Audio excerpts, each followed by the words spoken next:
distinguished than the first. They came to Balaam and said, "This is what Balak, son of Zippor, says.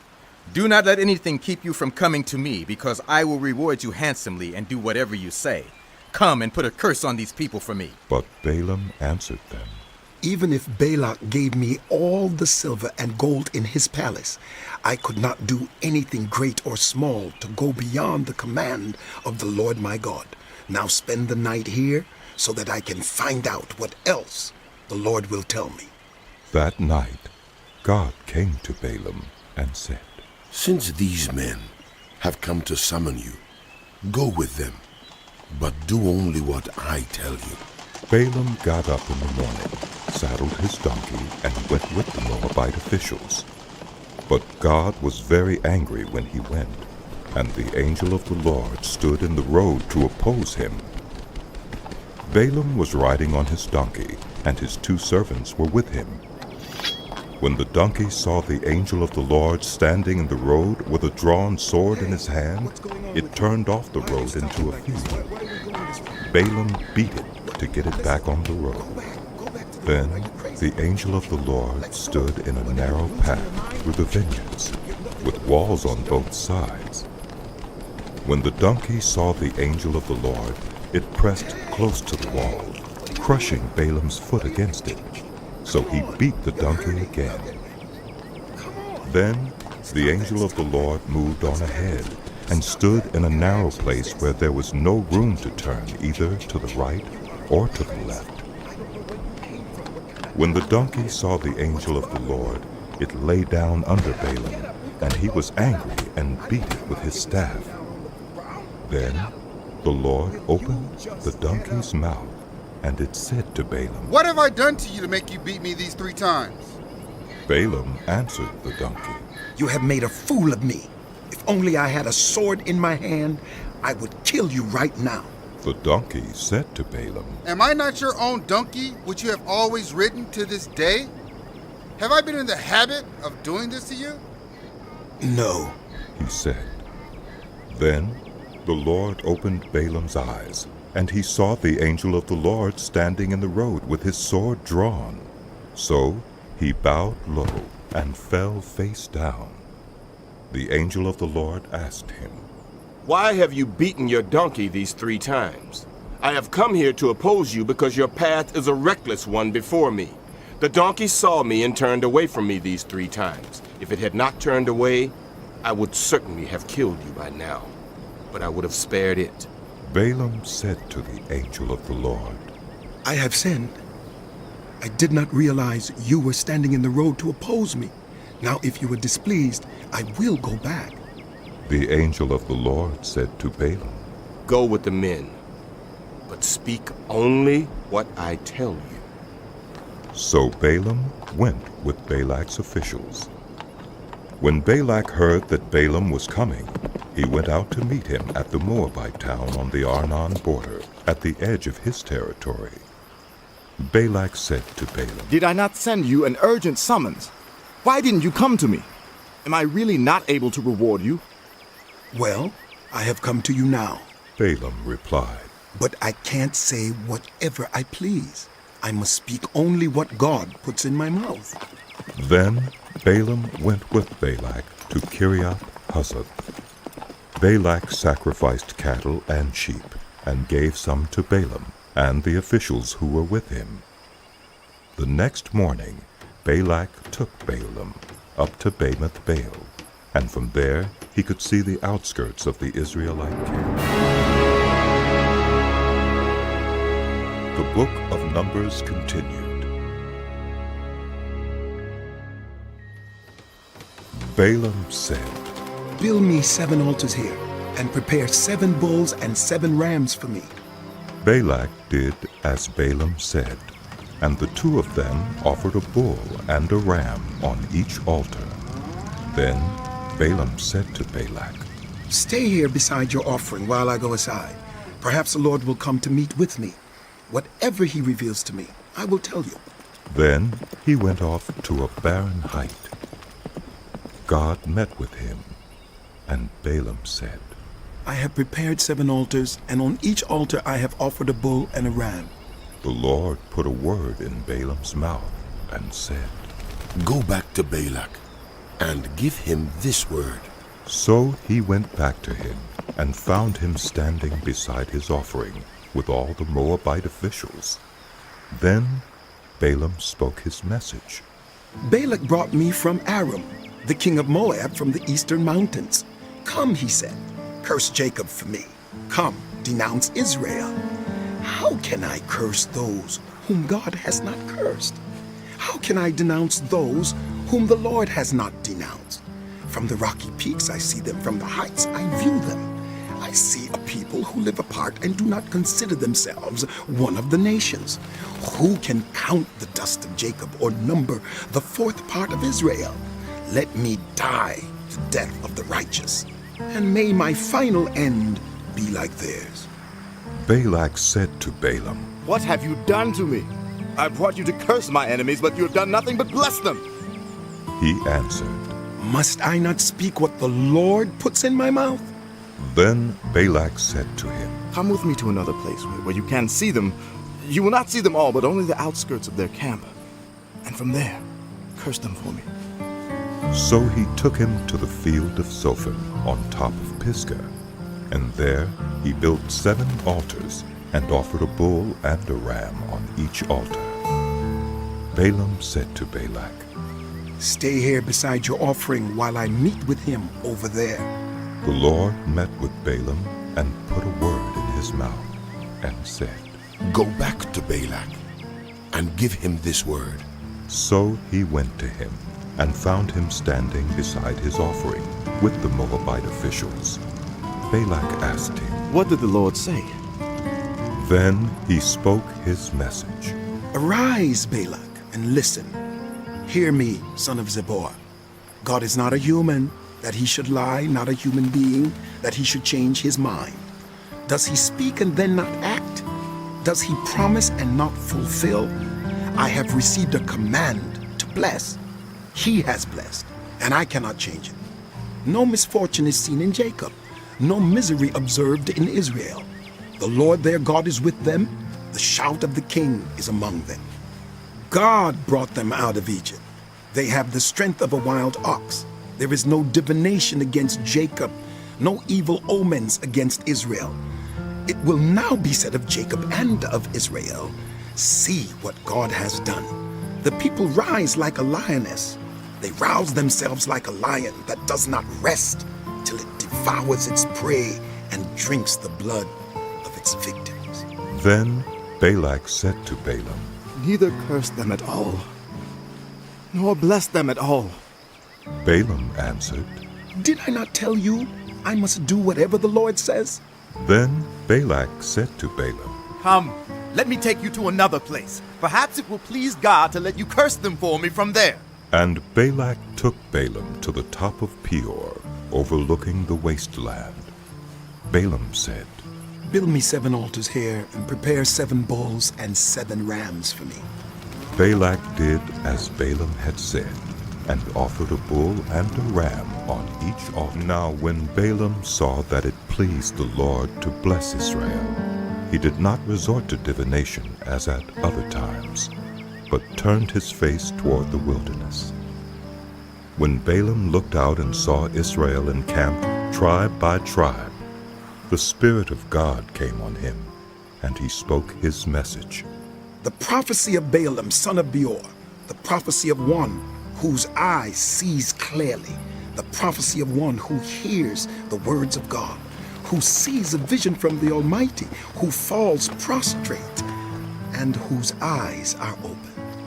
How beautiful are your tents, Jacob, your dwelling places, Israel. Like valleys they spread out, like gardens beside a river, like aloes planted by the Lord, like cedars beside the waters. Water will flow from their buckets. Their seed will have abundant water. Their king will be greater than Agag. Their kingdom will be exalted. God brought them out of Egypt. They have the strength of a wild ox. They devour hostile nations and break their bones in pieces. With their arrows they pierce them.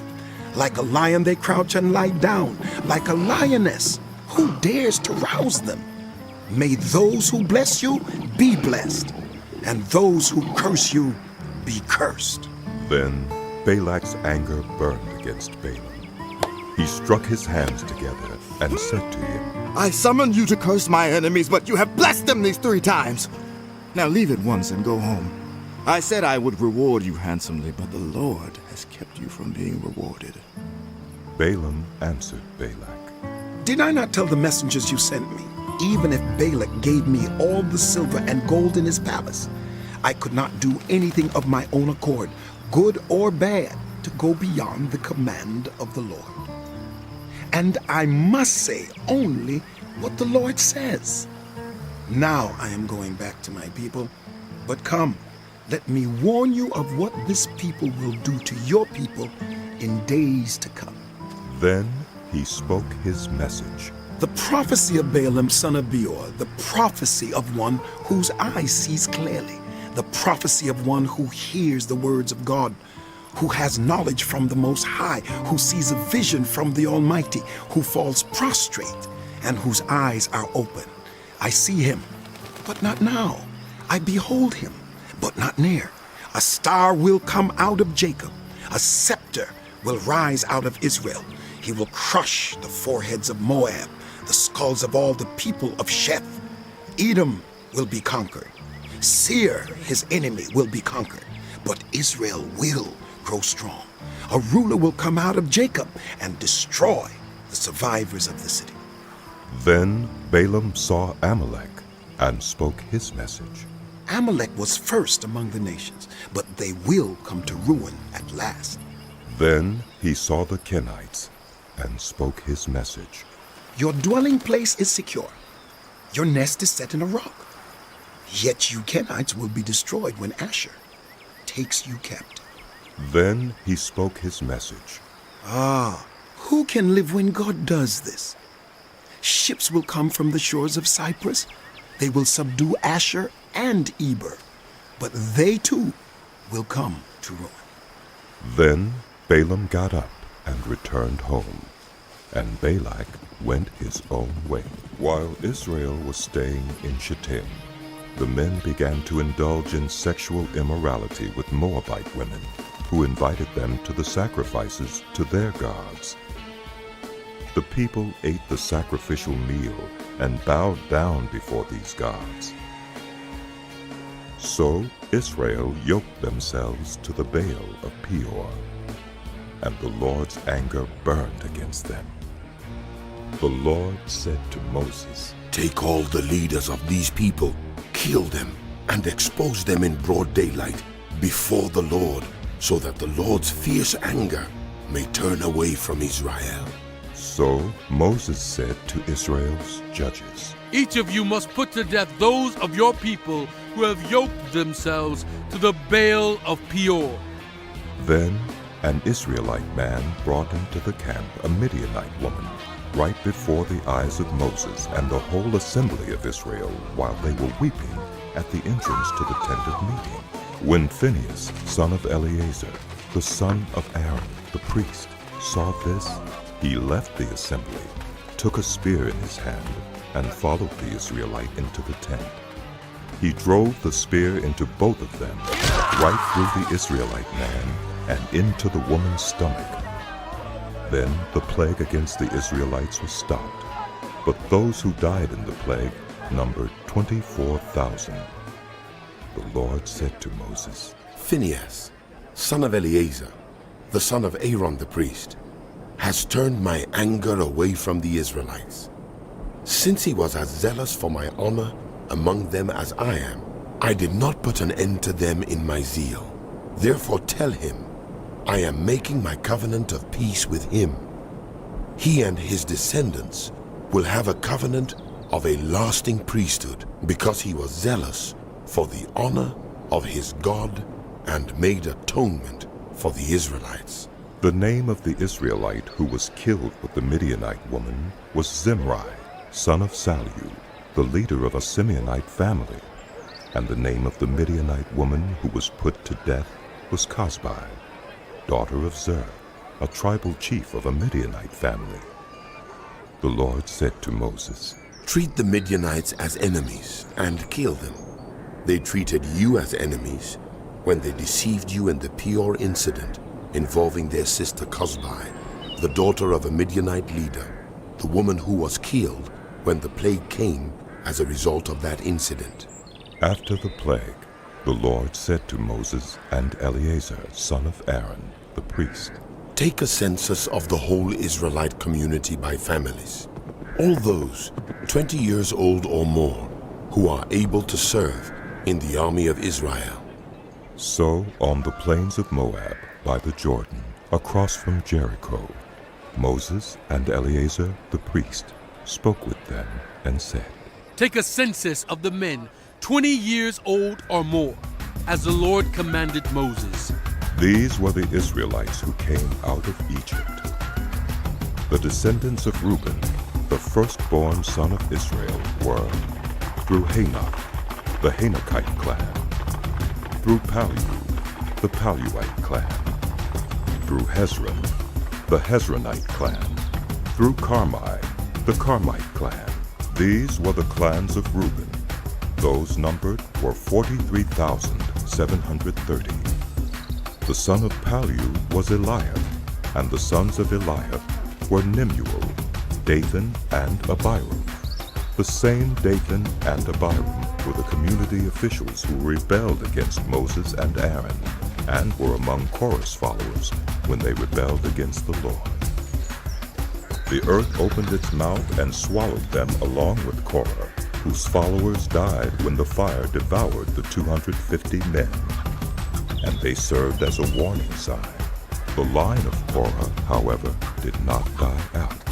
The descendants of Simeon by their clans were through Nemuel, the Nemuelite clan, through Jamin, the Jaminite clan, through Jachin, the Jachinite clan, through Zerah, the Zerahite clan, through Shaul, the Shaulite clan. These were the clans of Simeon. Those numbered were 22,200. The descendants of Gad by their clans were through Zephon, the Zephonite clan, through Haggi, the Haggite clan, through Shunai, the Shunite clan, through Ozni, the Oznite clan, through Eri, the Erite clan, through Arudai, the Arudite clan, through Areli, the Arelite clan. These were the clans of Gad. Those numbered were 40,500. And Onan were sons of Judah, but they died in Canaan. The descendants of Judah by their clans were through Shelah, the Shelanite clan, through Perez, the Perezite clan, through Zerah, the Zerahite clan. The descendants of Perez were through Hezron, the Hezronite clan, through Hamuel, the Hamuelite clan. These were the clans of Judah. Those numbered were 76,500. The descendants of Issachar by their clans were through Tola, the Tolaite clan, through Pua, the Puite clan, through Jashub, the Jashabite clan, through Shimron, the Shimronite clan. These were the clans of Issachar. Those numbered were 64,300. The descendants of Zebulun by their clans were through Sered, the Seredite clan, through Elon, the Elonite clan, through Jaleel, the Jaleelite clan. These were the clans of Zebulun. Those numbered were 60,500. The descendants of Joseph by their clans through Manasseh and Ephraim were the descendants of Manasseh through Machir, the Machirite clan. Machir was the father of Gilead, through Gilead, the Gileadite clan. These were the descendants of Gilead through Iezer, the Iezerite clan. Through Helek, the Helekite clan. Through Asriel, the Asrielite clan. Through Shechem, the Shechemite clan. Through Shemida, the Shemidaite clan. Through Hepher, the Hepherite clan. Zelophehad, son of Hepher, had no sons. He had only daughters, whose names were Mahlah, Noah, Hoglah, Milcah, and Tirzah. These were the clans of Manasseh. Those numbered were 52,700. These were the descendants of Ephraim by their clans. Through Shuthelah, the Shuthelahite clan. Through Becher, the Becherite clan. Through Tahan, the Tahanite clan. These were the descendants of Shuthelah through Iran, the Iranite clan. These were the clans of Ephraim. Those numbered were 32,500. These were the descendants of Joseph by their clans. The descendants of Benjamin by their clans were through Bela, the Belite clan. Through Ashbel, the Ashbelite clan. Through Ahiram, the Ahiramite clan. Through Shupham, the Shuphamite clan. Through Hupham, the Huphamite clan. The descendants of Bela through Ard and Naaman were through Ard, the Ardite clan. Through Naaman, the Naamite clan. These were the clans of Benjamin. Those numbered were 45,600. These were the descendants of Dan by their clans. Through Shuham, the Shuhamite clan. These were the clans of Dan. All of them were Shuhamite clans, and those numbered were 64,400. The descendants of Asher by their clans were through Imnah, the Imnite clan. Through Ishvi, the Ishvite clan. Through Beriah, the Beriahite clan. And through the descendants of Beriah, through Heber, the Heberite clan. Through Malchiel, the Malchielite clan. Asher had a daughter named Serah. These were the clans of Asher. Those numbered were 53,400. The descendants of Naphtali by their clans were through Jaziel, the Jazielite clan. Through Guni, the Gunite clan. Through Jezer, the Jezerite clan. Through Shillem, the Shillemite clan. These were the clans of Naphtali. Those numbered were 45,400. The total number of the men of Israel was 601,730. The Lord said to Moses, The land is to be allotted to them as an inheritance, based on the number of names. To a larger group, give a larger inheritance, and to a smaller group, a smaller one. Each is to receive its inheritance according to the number of those listed. Be sure that the land is distributed by lot. What each group inherits will be according to the names for its ancestral tribe. Each inheritance is to be distributed by lot among the larger and smaller groups. These were the Levites who were counted by their clans. Through Gershon, the Gershonite clan. Through Kohath, the Kohathite clan. Through Merari, the Merarite clan. These also were Levite clans. The Libnite clan, the Hebronite clan, the Malite clan, the Mushite clan, the Korahite clan. Kohath was the forefather of Amram. The name of Amram's wife was Jochebed, a descendant of Levi, who was born to the Levites in Egypt. To Amram she bore Aaron, Moses, and their sister Miriam. Aaron was the father of Nadab and Abihu, Eleazar, and Ithamar. But Nadab and Abihu died when they made an offering before the Lord with unauthorized fire. All the male Levites a month old or more numbered 23,000. They were not counted along with the other Israelites because they received no inheritance among them. These are the men counted by Moses and Eleazar the priest when they counted the Israelites on the plains of Moab by the Jordan, across from Jericho. Not one of them was among those counted by Moses and Aaron the priest when they counted the Israelites in the desert of Sinai. For the Lord had told those Israelites they would surely die in the wilderness, and not one of them was left except Caleb, son of Jephunneh, and Joshua, son of Zelophehad, son of Hepher, the son of Gilead, the son of Machir, the son of Manasseh, belonged to the clans of Manasseh, son of Joseph.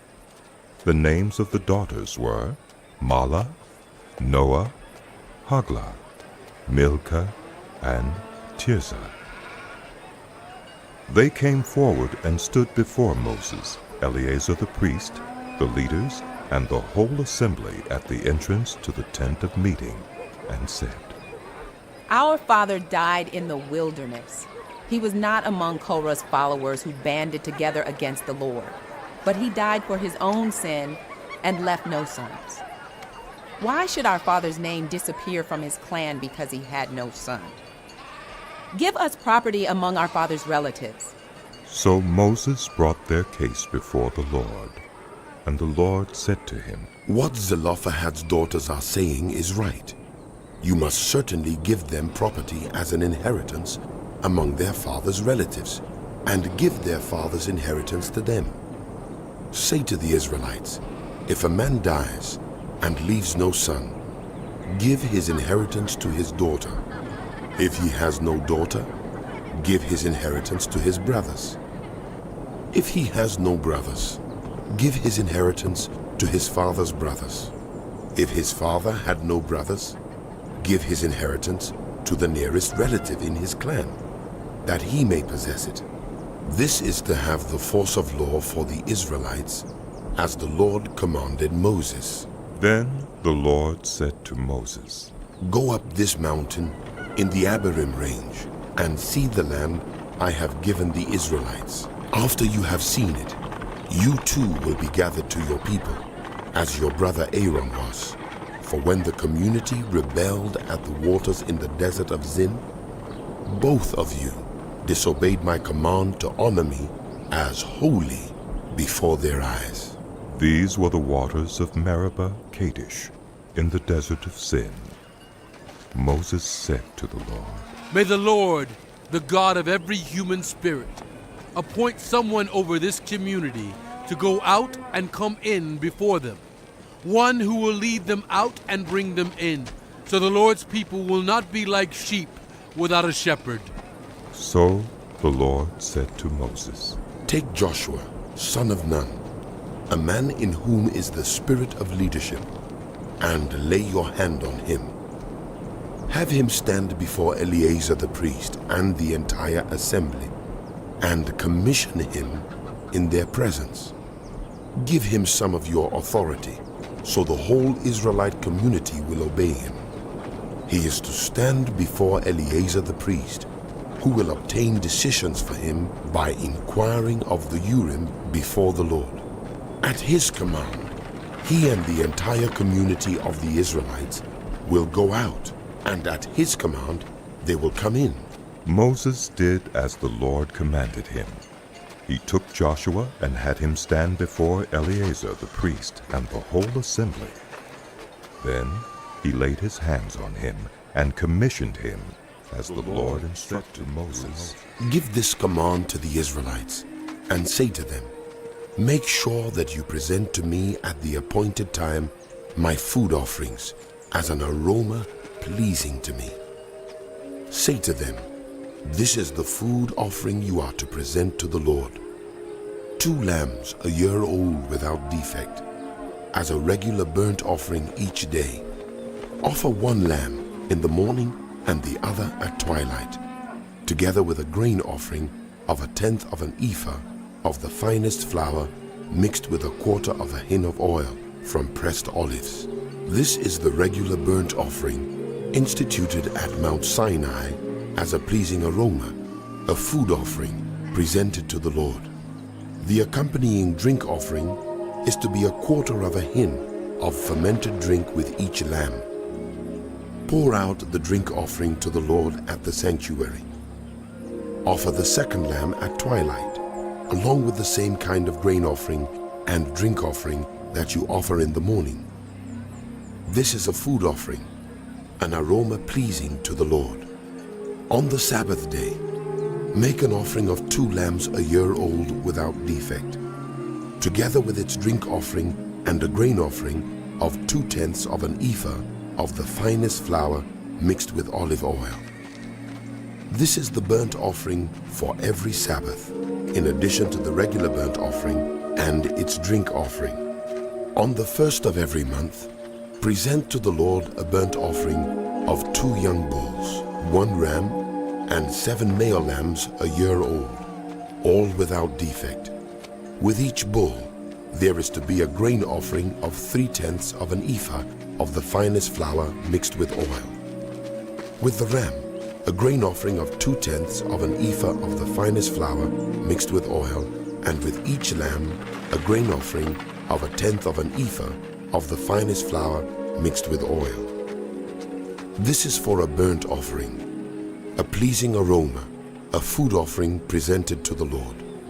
With each bull, there is to be a drink offering of half a hin of wine, with the ram, 1/3 of a hin, and with each lamb, 1/4 of a hin. This is the monthly burnt offering to be made at each new moon during the year. Besides the regular burnt offering with its drink offering, 1 male goat is to be presented to the Lord as a sin offering. On the 14th day of the first month, the Lord's Passover is to be held. On the 15th day of this month, there is to be a festival. For 7 days, eat bread made without yeast. On the first day, hold a sacred assembly and do no regular work. Present to the Lord a food offering consisting of a burnt offering of 2 young bulls, 1 ram, and 7 male lambs a year old, all without defect. With each bull, offer a grain offering of 3/10 of an ephah of the finest flour mixed with oil. With the ram, 2/10, and with each of the 7 lambs, 1/10. Include 1 male goat as a sin offering to make atonement for you. Offer these in addition to the regular morning burnt offering. In this way, present the food offering every day for 7 days as an aroma pleasing to the Lord. It is to be offered in addition to the regular burnt offering and its drink offering. On the 7th day, hold a sacred assembly and do no regular work. On the day of first fruits, when you present to the Lord an offering of new grain during the festival of weeks, hold a sacred assembly and do no regular work. Present a burnt offering of 2 young bulls, 1 ram, and 7 male lambs a year old, as an aroma pleasing to the Lord. With each bull, there is to be a grain offering of 3/10 of an ephah of the finest flour mixed with oil. With the ram, 2/10, and with each of the 7 lambs, 1/10. Include 1 male goat to make atonement for you. Offer these together with their drink offerings, in addition to the regular burnt offering and its grain offering. Be sure the animals are without the 7th month. Hold a sacred assembly and do no regular work. It is a day for you to sound the trumpets. As an aroma pleasing to the Lord, offer a burnt offering of 1 young bull, 1 ram, and 7 male lambs a year old, all without defect. With the bull, offer a grain offering of 3/10 of an ephah of the finest flour mixed with olive oil. With the ram, 2/10, and with each of the 7 lambs, 1/10. Include 1 male goat as a sin offering to make atonement for you. These are in addition to the monthly and daily burnt offerings with their grain offerings and drink offerings as specified. They are food offerings presented to the Lord, a pleasing aroma. On the 10th day of this 7th month, hold a sacred assembly. You must deny yourselves and do no work. Present as an aroma pleasing to the Lord a burnt offering of 1 young bull, 1 ram, and 7 male lambs a year old, all without defect. With the bull, offer a grain offering of 3/10 of an ephah of the finest flour mixed with olive oil. With the ram, 2/10, and with each of the 7 lambs, 1/10. Include 1 male goat as a sin offering, in addition to the sin offering for atonement and the regular burnt offering with its grain offering and their drink offerings. On the 15th day of the 7th month, hold a sacred assembly and do no regular work. Celebrate a festival to the Lord for 7 days. Present as an aroma pleasing to the Lord a food offering consisting of a burnt offering of 13 young bulls, 2 rams, and 14 male lambs a year old, all without defect. With each of the 13 bulls, offer a grain offering of 3/10 of an ephah of the finest flour mixed with olive oil. With each of the 2 rams, 2/10, and with each of the 14 lambs, 1/10. Include 1 male goat as a sin offering, in addition to the regular burnt offering with its grain offering and drink offering. On the 2nd day, offer 12 young bulls, 2 rams, and 14 male lambs a year old, all without defect. With the bulls, rams, and lambs, offer their grain offerings and drink offerings according to the number specified. Include 1 male goat as a sin offering, in addition to the regular burnt offering with its grain offering and their drink offerings. On the 3rd day, offer 11 bulls, 2 rams, and 14 male lambs a year old, all without defect. With the bulls, rams, and lambs, offer their grain offerings and drink offerings according to the number specified. Include 1 male goat as a sin offering, in addition to the regular burnt offering, with its grain offering and drink offering. On the 4th day, offer 10 bulls, 2 rams, and 14 male lambs a year old, all without defect. With the bulls, rams, and lambs, offer their grain offerings and drink offerings according to the number specified. Include 1 male goat as a sin offering in addition to the regular burnt offering with its grain offering and drink offering. On the 5th day, offer 9 bulls, 2 rams, and 14 male lambs a year old, all without defect. With the bulls, rams, and lambs, offer their grain offerings and drink offerings according to the number specified. Include 1 male goat as a sin offering, in addition to the regular burnt offering with its grain offering and drink offering. On the 6th day, offer 8 bulls, 2 rams, and 14 male lambs a year old, all without defect.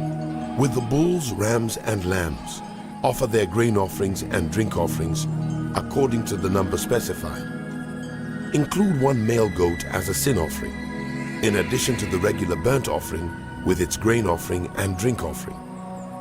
On the 7th day, offer 7 bulls, 2 rams, and 14 male lambs a year old, all without defect. With the bulls, rams, and lambs, offer their grain offerings and drink offerings according to the number specified. Include 1 male goat as a sin offering, in addition to the regular burnt offering with its grain offering and drink offering. On the 8th day, hold a closing special assembly and do no regular work. Present as an aroma pleasing to the Lord a food offering consisting of a burnt offering of 1 bull, 1 ram, and 7 male lambs a year old, all without defect. With the bull, the ram, and the lambs, offer their grain offerings and drink offerings according to the number specified. Include 1 male goat as a sin offering, in addition to the regular burnt offering with its grain offering and drink offering. In addition to what you vow and your freewill offerings, offer these to the Lord at your appointed festivals, your burnt offerings, grain offerings, drink offerings, and fellowship offerings. Moses told the Israelites all that the Lord said to the heads of the tribes of Israel. This is what the Lord commands.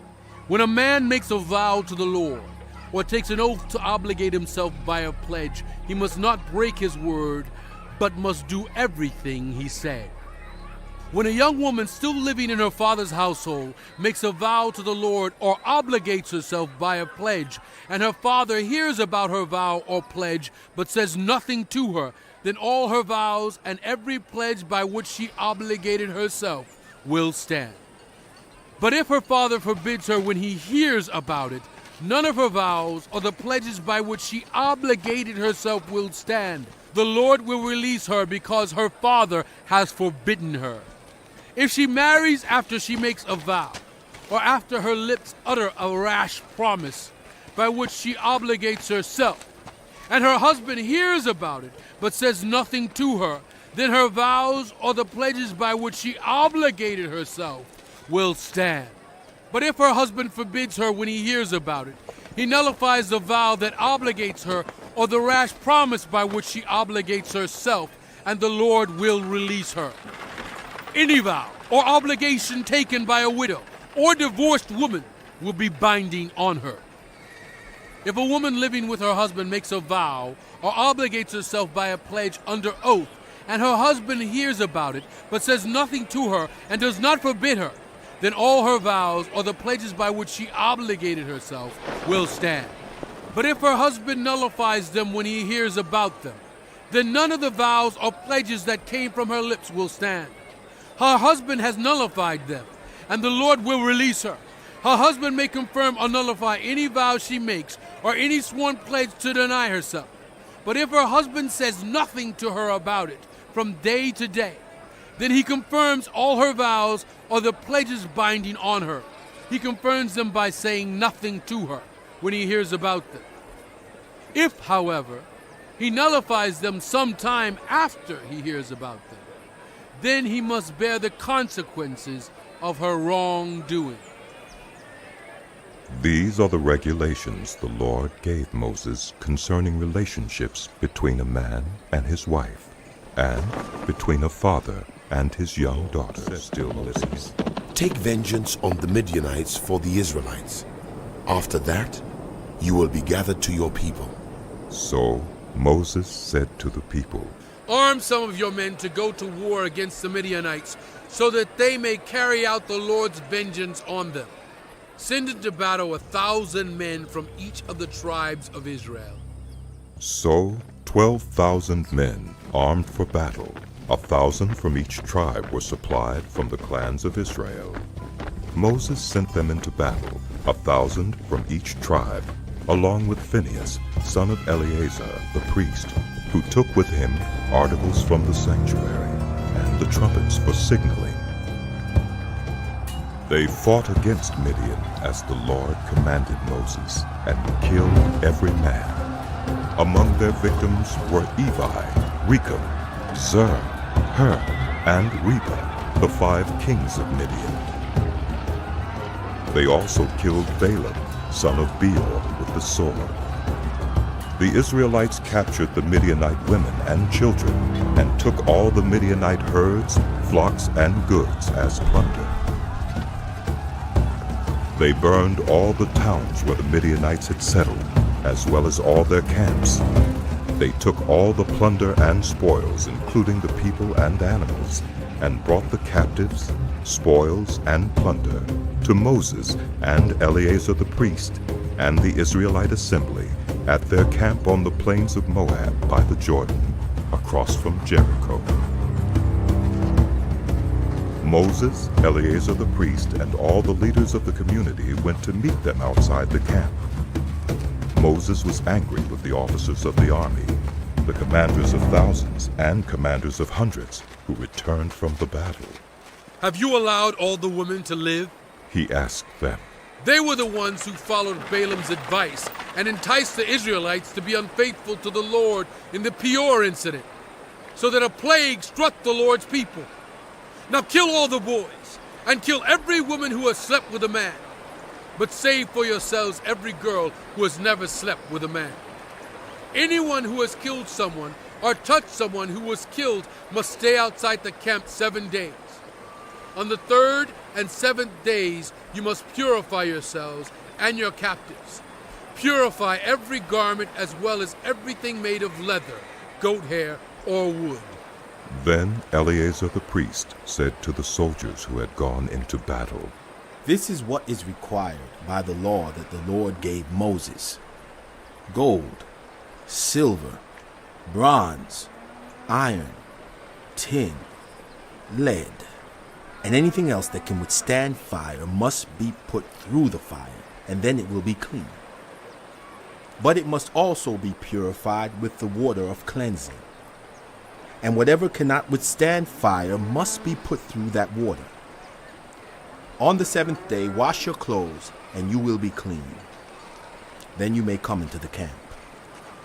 The Lord said to Moses, You and Eleazar the priest, and the family heads of the community are to count all the women and animals that were captured. Divide the spoils equally between the soldiers who took part in the battle and the rest of the community. From the soldiers who fought in the battle, set apart as tribute for the Lord 1 out of every 500, whether women, cattle, donkeys, or sheep. Take this tribute from their half share and give it to Eleazar the priest as the Lord's part. From the Israelites' half, select 1 out of every 50, whether women, cattle, donkeys, sheep, or other animals.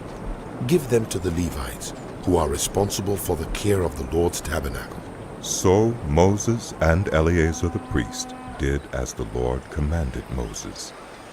The plunder remaining from the spoils that the soldiers took was 675,000 sheep, 72,000 cattle, 61,000 donkeys, and 32,000 women who had never slept with a man. The half share of those who fought in the battle was 337,500 sheep, of which the tribute for the Lord was 675, 36,000 cattle, of which the tribute for the Lord was 72, 30,500 donkeys, of which the tribute for the Lord was 61, 16,000 women, of whom the tribute for the Lord was 32. Moses gave the tribute to Eleazar the priest as the Lord's part, as the Lord commanded Moses.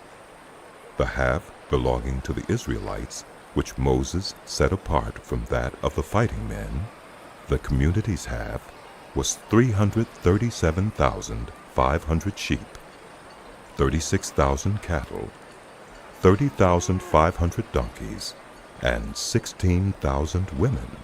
From the Israelites' half, Moses selected 1 out of every 50 women and animals, as the Lord commanded him, and gave them to the Levites, who were responsible for the care of the Lord's tabernacle. Then the officers who were over the units of the army, the commanders of thousands and commanders of hundreds, went to Moses and said to him, Your servants have counted the soldiers under our command, and not one is missing. So we have brought as an offering to the Lord the gold articles each of us acquired: armlets, bracelets, signet rings, earrings, and necklaces, to make atonement for ourselves before the Lord. Moses and Eleazar the priest accepted from them the gold, all the crafted articles, all the gold from the commanders of thousands and commanders of hundreds that Moses and Eleazar presented as a gift to the Lord, weighed 16,750 shekels. Each soldier had taken plunder for himself. Moses and Eleazar the priest accepted the gold from the commanders of thousands and commanders of hundreds, and brought it into the tent of meeting as a memorial for the Israelites. The Reubenites and Gadites, who had very large herds and flocks, saw that the lands of Jazer and Gilead were suitable for livestock. So they came to Moses and Eleazar the priest, and to the leaders of the community, and said, Adaroth, Dibon, Jazer, Nimrah, Heshbon, Elealeh, Sebam, Nebo, and beyond. The land the Lord subdued before the people of Israel are suitable for livestock, and your servants have livestock. If we have found favor in your eyes, let this land be given to your servants as our possession. Do not make us cross the Jordan. Moses said to the Gadites and Reubenites, Should your own people go to war while you sit here? Why do you discourage the Israelites from crossing over into the land the Lord has given them? This is what your fathers did when I sent them from Kadesh Barnea to look over the land. After they went up to the valley of Eshcol and viewed the land, they discouraged the Israelites from entering the land the Lord had given them. The Lord's anger was aroused that day, and he swore this oath. Because they have not followed me wholeheartedly, not one of those who were 20 years old or more when they came up out of Egypt will see the land I promised on oath to Abraham, Isaac, and Jacob. Not one, except Caleb, son of Jephunneh the Kenizzite, and Joshua, son of Nun, for they followed the Lord wholeheartedly. The Lord's anger burned against Israel, and he made them wander in the wilderness 40 years, until the whole generation of those who had done evil in his sight was gone. And here you are, a brood of sinners, standing in the place of your fathers and making the Lord even more angry with Israel. If you turn away from following him, he will again leave all this people in the wilderness, and you will be the cause of their destruction. Then they came up to him and said, We would like to build pens here for our livestock, cities for our women and children, but we will arm ourselves for battle and go ahead of the Israelites until we have brought them to their place. Meanwhile, our women and children will live in fortified cities for protection from the inhabitants of the land. We will not return to our homes until all the Israelites have received their inheritance. We will not receive any inheritance with them on the other side of the Jordan, because our inheritance has come to us on the east side of the Jordan. Then Moses said to them, If you will do this, if you will arm yourselves before the Lord for battle, and if all of you who are armed cross over the Jordan before the Lord until he has driven his enemies out before him, then when the land is subdued before the Lord, you may return and be free from your obligation to the Lord and to Israel. And this land will be your possession before the Lord. But if you fail to do this, you will be sinning against the Lord, and you may be sure that your sin will find you out. Build cities for your women and children, and pens for your flocks, but do what you have promised. The Gadites and Reubenites said to Moses, We, your servants, will do as our Lord commands. Our children and wives, our flocks and herds will remain here in the cities of Gilead. But your servants, every man who is armed for battle, will cross over to fight before the Lord, just as our Lord says. Then Moses gave orders about them to Eleazar the priest and Joshua son of Nun, and to the family heads of the Israelite tribes. He said to them, If the Gadites and Reubenites, all those armed for battle, cross over the Jordan with you before the Lord, then when the land is subdued before you, you must give them the land of Gilead as their possession. But if they do not cross over with you armed, they must accept their possession with you in Canaan. The Gadites and Reubenites answered, Your servants will do what the Lord has said. We will cross over before the Lord into Canaan armed. But the property we inherit will be on this side of the Jordan. Then Moses gave to the Gadites, the Reubenites, and the half-tribe of Manasseh, son of Joseph, the kingdom of Sihon, king of the Amorites, and the kingdom of Og, king of Bashan, the whole land with its cities and the territory around them. The Gadites built up Dibon, Ataroth, Aurora, Atroth-Shophan, Jazer, Jokbahar, Beth Nimrah, and Beth Haran as fortified cities, and built pens for their flocks. And the Reubenites rebuilt Heshbon, Elealeh, and Kiriathaim, as well as Nebo and Baal-meon. These names were changed, and Sibmah. They gave names to the cities they rebuilt. The descendants of Machir, son of Manasseh, went to Gilead, captured it, and drove out the Amorites who were there. So Moses gave Gilead to the Machirites, the descendants of Manasseh, and they settled there. Jair, a descendant of Manasseh, captured their settlements and called them Havoth-Jair, and Nobah captured Kenath and its surrounding settlements and called it Nobah, stages in the journey of the Israelites when they came out of Egypt by divisions under the leadership of Moses and Aaron. At the Lord's command, Moses recorded the stages in their journey. This is their journey by stages. The Israelites set out from Ramses on the 15th day of the first month, the day after the Passover. They marched out defiantly in full view of all the Egyptians who were burying all their firstborn, whom the Lord had struck down among them. For the Lord had brought judgment on their gods. The Israelites left Ramses and camped at Succoth. They left Succoth and camped at Etam on the edge of the desert. They left Etam, turned back to Pi-hahiroth, to the east of Baal-zephon, and camped near Migdol. They left Pi-hahiroth and passed through the sea into the desert, and when they had traveled for 3 days in the desert of Etam, they camped at Marah. They left Marah and went to Elim, where there were 12 springs and 70 palm trees, and they camped there. They left Elim and camped by the Red Sea. They left the Red Sea and camped in the desert of Sin. They left the desert of Sin and camped at Dophkah. They left Dophkah and camped at Elish. They left Elish and camped at Rephidim, where there was no water for the people to drink.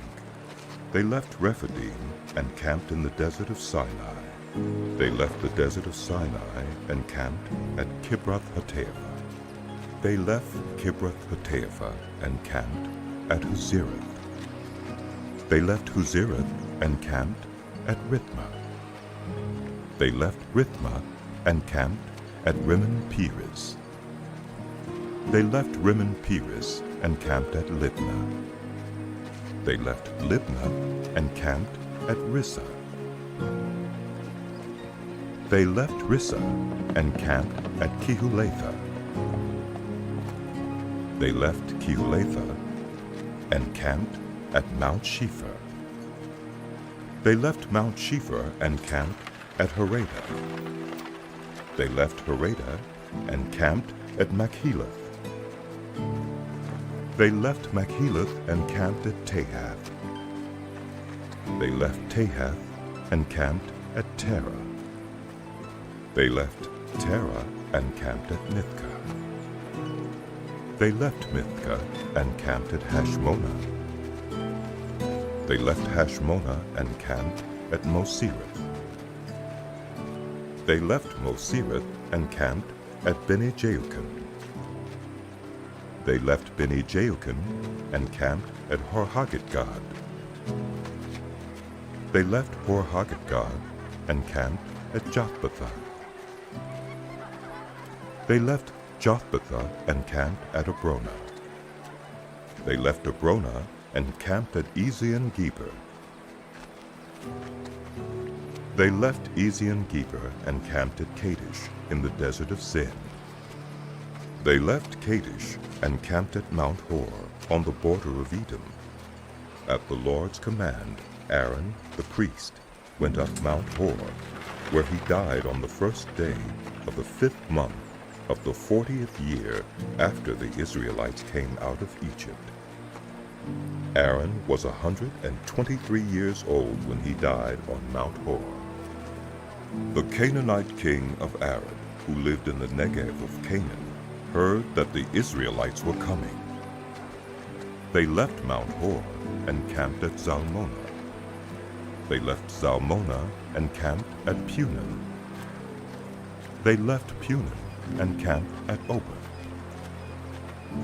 They left Obed and camped at Ayir Abarim on the border of Moab.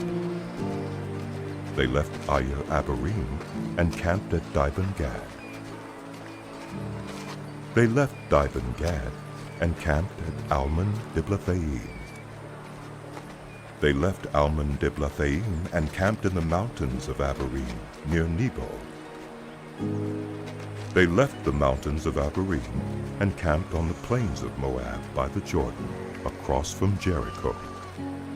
There on the plains of Moab they camped along the Jordan, from Beth Jeshimoth to Abel Shittim. On the plains of Moab by the Jordan, across from Jericho, the Lord said to Moses, Speak to the Israelites and say to them, when you cross the Jordan into Canaan, drive out all the inhabitants of the land before you. Destroy all their carved images and their cast idols, and demolish all their high places. Take possession of the land and settle in it, for I have given you the land to possess. Distribute the land by lot, according to your clans. To a larger group, give a larger inheritance, and to a smaller group, a smaller one.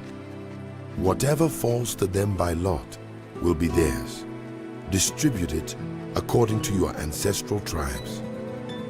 But if you do not drive out the inhabitants of the land, those you allow to remain will become barbs in your eyes and thorns in your sides.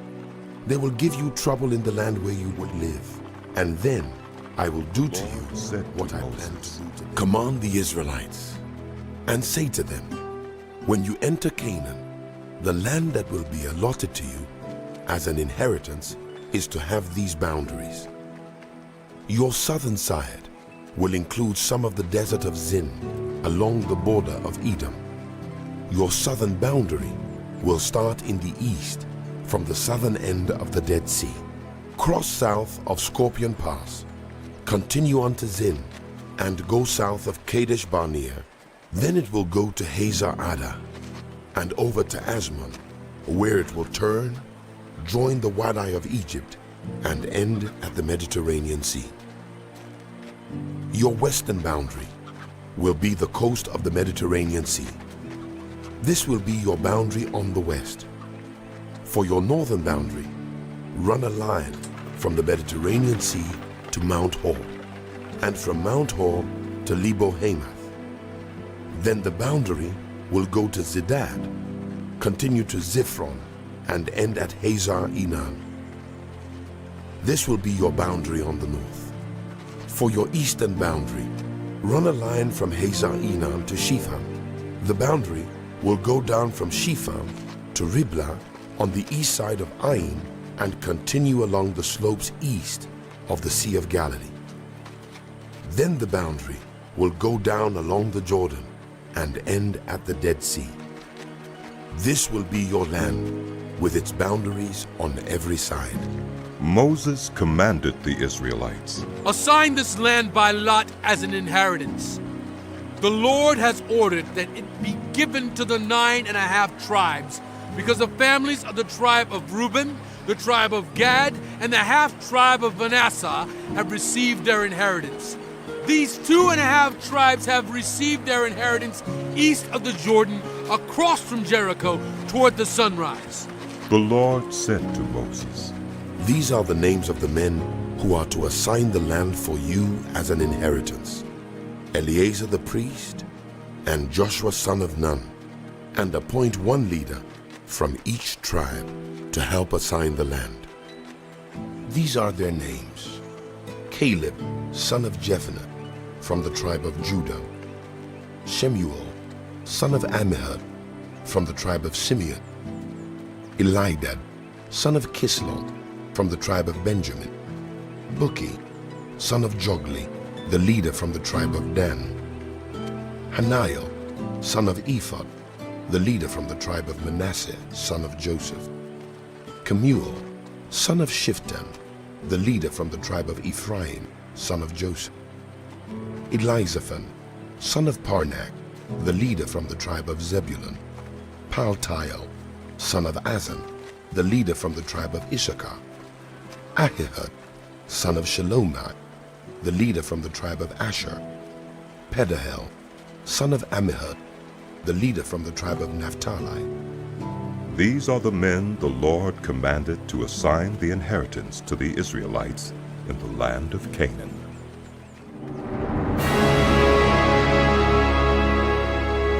The book of Numbers continued.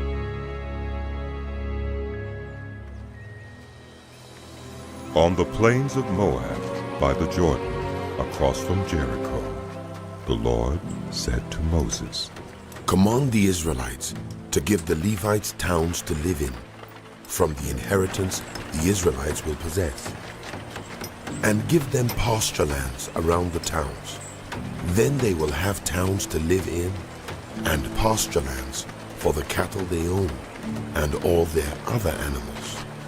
The pasture lands around the towns that you give the Levites will extend 1,000 cubits from the town wall. Outside the town, measure 2,000 cubits on the east side, 2,000 on the south side, 2,000 on the west, and 2,000 on the north, with the town in the center. They will have this area as pasture land for the towns. 6 of the towns you give the Levites will be cities of refuge, to which a person who has killed someone may flee. In addition, give them 42 other towns. In all, you must give the Levites 48 towns, together with their pasture lands. The towns you give the Levites from the land the Israelites possess are to be given in proportion to the inheritance of each tribe. Take many towns from a tribe that has many, but few from one that has few. Then the Lord said to Moses, Speak to the Israelites and say to them, When you cross the Jordan into Canaan, select some towns to be your cities of refuge, to which a person who has killed someone accidentally may flee. They will be places of refuge from the avenger, so that anyone accused of murder may not die before standing trial before the assembly. These 6 towns you give will be your cities of refuge. Give 3 on this side of the Jordan, and 3 in Canaan as cities of refuge. These 6 towns will be a place of refuge for Israelites and for foreigners residing among them, so that anyone who has killed another accidentally can flee there. If anyone strikes someone a fatal blow with an iron object, that person is a murderer. The murderer is to be put to death. Or if anyone is holding a stone and strikes someone a fatal blow with it, that person is a murderer. The murderer is to be put to death. Or if anyone is holding a wooden object and strikes someone a fatal blow with it, that person is a murderer. The murderer is to be put to death. The avenger of blood shall put the murderer to death. When the avenger comes upon the murderer, the avenger shall put the murderer to death. If anyone with malice aforethought shoves another or throws something at them intentionally so that they die, or if out of enmity one person hits another with their fist so that the other dies, that person is to be put to death. That person is a murderer. The avenger of blood shall put the murderer to death when they meet.